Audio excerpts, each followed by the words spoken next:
Yaxşı, biz nə bilək ki, onu Peyğəmbər deyib Bəli. deməyib. Və yaxud da deyirlər ki, arada böyük bir məsafə var. Və yaxud da deyirlər ki, Peyğəmbər sallallahu əleyhi və səlləm bir müddət qoymurdu hədisləri yazılmağa. Bəs bunlar necə yazıldı filan? Bu özü-özündə geniş bir mövzudur. Biz hədislərin isbatı barədə müstəqil dərslərimiz var və yaxud da Quranilərə olan rəddiyələrimiz var. Bəli. O barədə daha geniş baxıb araşdırmaq olar. Amma qısacası onu deyim ki, bizim dinimizin özəlliklərindən və başqa dinlərdən olan fərqli üstünlüklərindən də biri ondadır ki, bizim dinimiz qorunmuş bir dindir. Bəli. Allah Teala Quran-ı Kərimi nazil edib və onu qorumaqda öz üzərinə əhd alıb. Əhd verib ki, o Quranı mən nazil etdim, biz də onu qoruyacağıq. Və bununla da yanaşı Allah Teala Quranla yanaşı hikməti nazil edib. Hikməti. Quran-ı Kərimdə Allah Teala Quranla yanaşı, kitabla yanaşı hikməti də zikr edilməsi təfsirçilərdir ki, hikmət sünnədir. Allah Teala Quranla bərabər o hikmət də sünnəyə bağlı, Qurana bağlıdır. Qurana bağlı olduğuna görə Allah Teala da sünnəni qorumuşdur. Və Quran-ı Kərimin qorunmağındandır ki, sünnədə qorunur. Düz deyilən insanlar var, bu günlər elə iddiadadılar ki, bu Quran o Quran deyil. Bu Quran təhrif olunub. Həqiqi Quran hardadsa sərdabədə gizlənib, plan haçansa sonra çıxacaq ortalığa. Bununla işimiz yoxdur.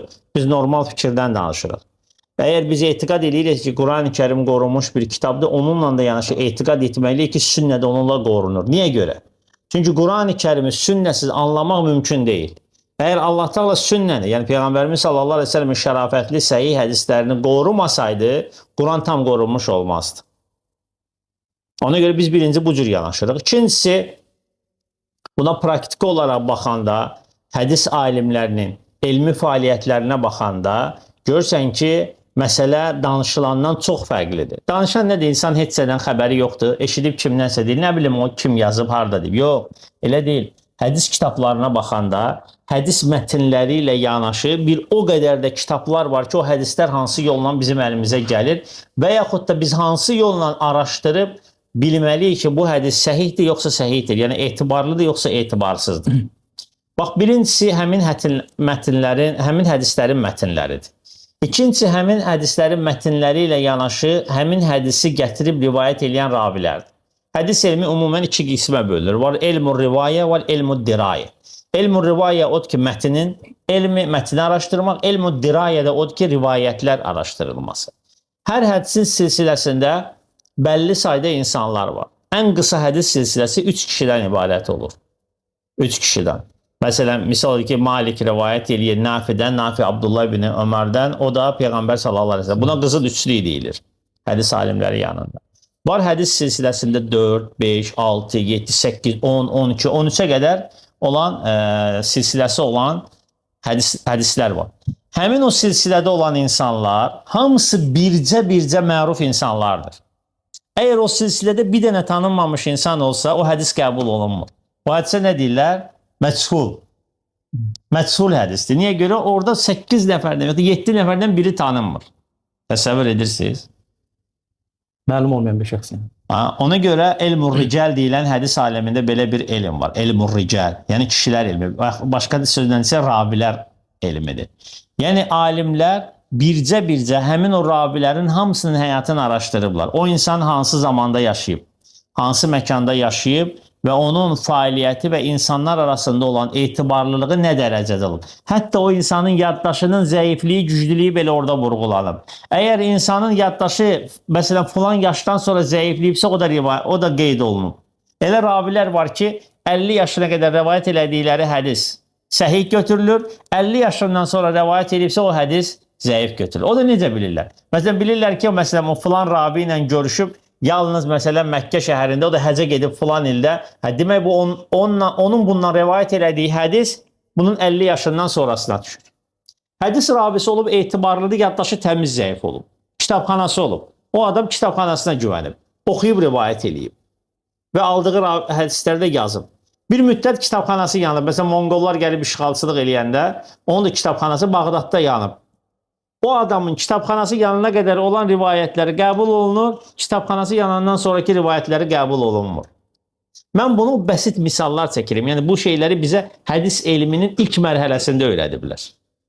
İlla ki, hədis elmi ən dərin elmlərdən sayılır. Hətta Şeyx məşhurdur ki, hədis elmi riyaziyyatdan da dəqiq bir elmdir. Buna görə Allaha da and içir. Və hədis araşdırmaq çox çətindir. Hədisə hökm vermək çox çətindir. Ona görə bu günləri məsələn zamanımızın böyük alimlərindən misal çəkim, İbn Baz kimi, İbn Hüseymin kimi, Şeyx Muqbil kimi və yaxud da hazırda sağ olan digər alimlər kimi görürsünüz ki, hamısı deyir ki, Şeyx Albani deyir səhihdir, Şeyx Albani deyir zəifdir. Çünki niyə görə? Onlar Şeyx Albani kimi məşğul ola bilməyiblər, nə də o qüdrətləri yoxdur. Allah Teala onu verib Şeyx Albani. Çünki bu adam ixtisasdır. Sırf onunla məşğul olub. Hətta cavanlığında belə.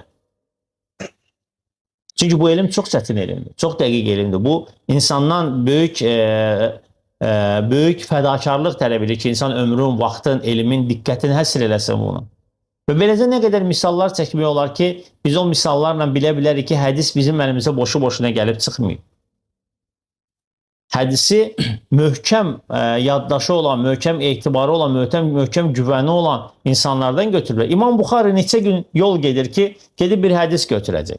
Gedib ora çatanda soruşur ki, filan kəs kimdir, göstərirlər ki, odur. Gedir, görür ki, əlində ot yoxdur, boş qabla. Heyvanı çağırır yanına. Gəlir, baxır, görür ki, əlində boşdur, heç şey yoxdur. Qayıdır da, deyirlər, bəs götürmədin hədis, deyir, yox, deyir, niyə deyir, o heyvanı alladırdı. Bəli. Təsəvvür edirsin, hədis ilmi nə qədər dəqiq elmdir. Əl-əxsus da Buxarıda, Müslimdə gələn. Hətta Buxarını bir çox alimlər ittiham ediblər ki, Buxarı çox ağır şərt qoşub. Çox ağır şərtlər qoşub hədisi qəbul eləmək üçün. Ona görə Buxarıda olan hədislər ümumiyyətlə müzakirə olunmur. Müslimdə olan hədislər ümumiyyətlə müzakirə olunmur. Amma Quran kimi məsumdur, xeyr. Quran kimi deyil. Ona görə alimlər deyir ki, Quran-ı Kərimdən sonra yer üzündə ən səhih kitab Buxarı və Müslimdir. Birinin də digərindən fərqli özəlliyi var. Məsələn, İmam Buxarı qoyduğu şərtlərdə daha dəqiqdir. İmam Müslim isə dəqiqliyində, hədislərin tərtibatında daha dəqiqdir. Hərəsinin öz özəlliyi var. Qaldı ki, digər hədis alimləri də Sünən kitablarının müəllifləri və yaxud da başqa hədis mətnlərindən ibarət olan toplumların sahibləri, onlar elə-belə yazmıyorlar o kitab. Onlar əlindən nə qədər, belə deyək, alimlərin əlindən keçib o kitablar, o əsərlər imtahan olunublar. Buxarinin özü nə qədər çətin ağır imtahanlara çəkiblər. Ona görə bu günlər sən hədis eşidirsənsə, bu hədis səninlə belə asanlıqla gəlib çıxırsa, elə bilmə ki, o hədis asanlıqla yazılıb və yaxud da asanlıqla qorunub. Xeyr, birincisi Allahın müvəffəqiyyəti ilə, ikincisi alimlərin o böyük cühudu ilə.